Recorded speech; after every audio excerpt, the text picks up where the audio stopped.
Boa tarde, estamos de volta com o Senado agora.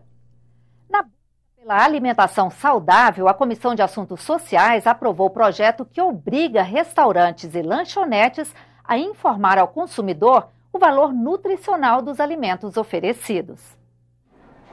No corre-corre diário, a solução está bem longe de casa, exatamente no self-service e lanchonetes, que oferecem alimentação ao gosto do freguês.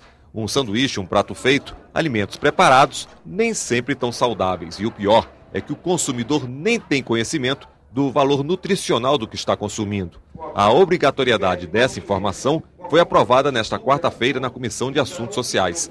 A comissão também aprovou emenda para que a autoridade sanitária local auxilie os pequenos estabelecimentos para o cumprimento da lei. Esse é um projeto do senador Antônio Carlos Valadares, um projeto que tem uma importância enorme, principalmente para o nosso país, que caminha para ser um país de obesos. Esse processo é um processo educativo.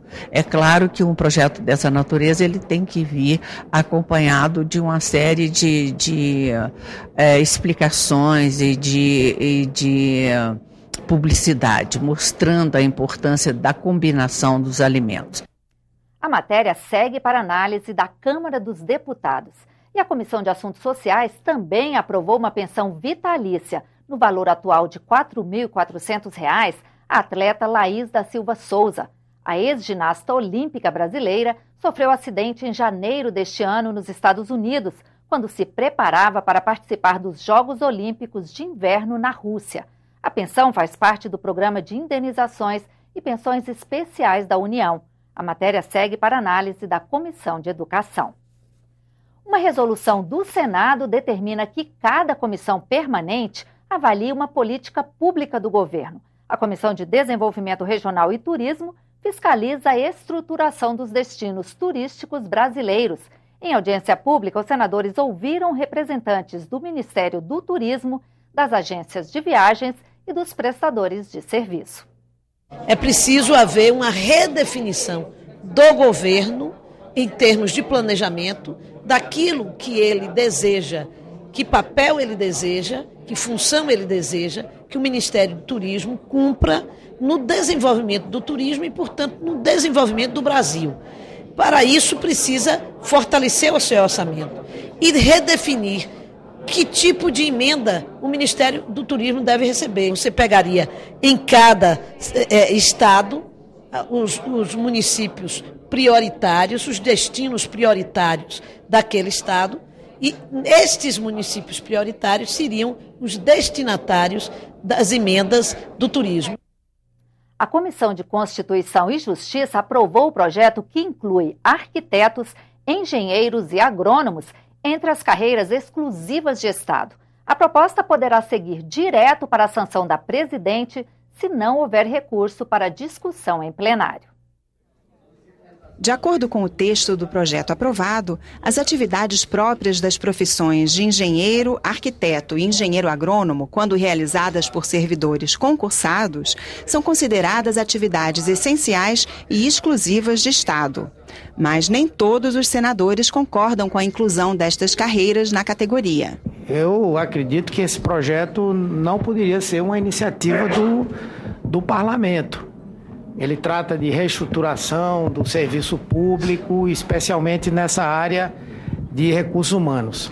Para o relator, a proposta dá aos arquitetos, engenheiros e agrônomos a mesma independência funcional de outras carreiras de Estado, como policiais, diplomatas e auditores fiscais.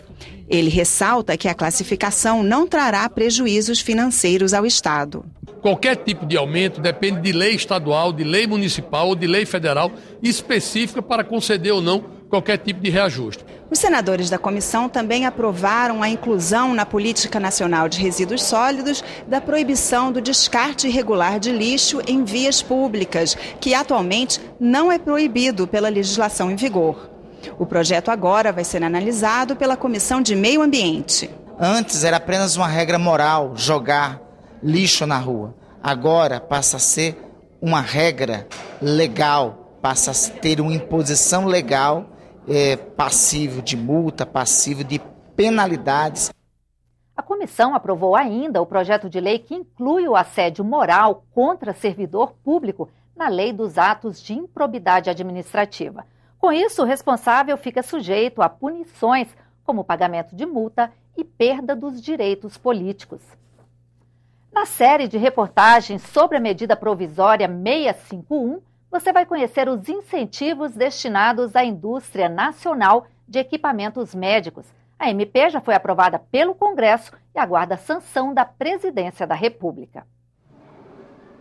O Hospital da Criança de Brasília, mantido pelo governo do Distrito Federal, é referência no tratamento de doenças graves, como câncer, diabetes e crescimento infantil lento. Fazem em média 7.000 consultas por mês e em breve vai ser ampliado. Nós vamos adquirir ainda outros equipamentos, porque, por exemplo, hoje nós não temos UTI.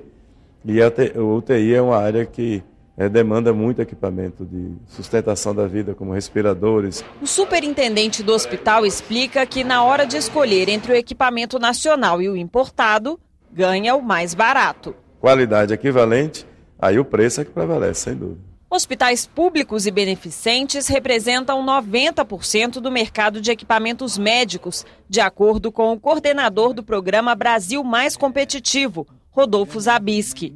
Ele explica que essas instituições são isentas de impostos na compra de produtos importados, o que torna o equipamento estrangeiro mais vantajoso. Se a gente pegar um exemplo simples como um esterilizador para um hospital, ele custa 18,5% a mais só de recolhimento de impostos aqui no Brasil, comparativamente ao importado.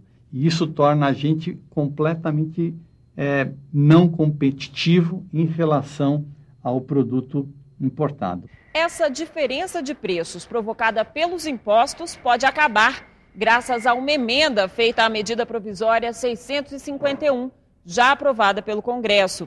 Ela isenta equipamentos médicos da cobrança de PIS e COFINS quando eles forem adquiridos por hospitais públicos ou sem fins lucrativos. Diminui em parte a distorção, torna o produto nacional um pouco mais competitivo frente ao produto importado. Com a isenção, esta empresa fabricante de equipamentos médicos em Brasília vai pagar 3,65% a menos de impostos. Ajuda bastante, em alguma coisa, assim, você competir com os outros equipamentos que você tem por aí.